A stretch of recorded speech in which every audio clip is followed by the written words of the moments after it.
இன்னைக்கு நம்ம பைடையோட சிறப்பை பத்தி நம்மளுக்குள்ள ஷேர் பண்ணிக்க போறோம். அனைவருக்கும் வணக்கம். இன்று ஜூலை 22 பை தினமாக கொண்டாடப்படுகிறது. பையானது கணிதத்தில் மிக அடிப்படையான ஒரு சிறப்பான எண்ணாகும். பையானது பொதுவாக ஒரு மாறிலியாக காணப்படுகிறது. உதாரணமாக, ஒரு வட்டத்தின் சுற்றளவு அதிகரிக்கும் போது அதன் விட்டமும் அதிகரிக்கும். பை நாள் மார்ச் 14 ஜூலை 22 என்ற தேதியானது பையின் முதல் 3 இலக்கங்களான 3.14 மற்றும் 22/7 என்ற தேதியாக குறிக்கப்படுகிறது.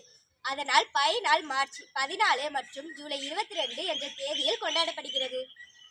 பள்ளி படிப்பின் கணித சமன்பாடுகளை கடந்து வந்தவர்களுக்கு பை என்னும் மாறிலியை உபயோகப்படுத்தாமல் கணக்குகளை தீர்க்கவே முடியாது. பை என்பது கணிதம், அறிவியல் மற்றும் பொறியியல் சார்ந்த துறைகளில் முக்கிய பங்கு வகிக்கிறது. இன்று பை தோராய நாளை கொண்டாடுகிறோம். கணிதத்தில் பை முக்கிய பங்கு வகிக்கிறது. இதன் மதிப்பு 3.14 ஆகும். ஆனால் 22/7 என்ற பின்னமும் பையின் தோராய மதிப்பு ஆகும். ஜூலை 22/7 பை தோராய நாளாக கொண்டாடப்படுகிறது.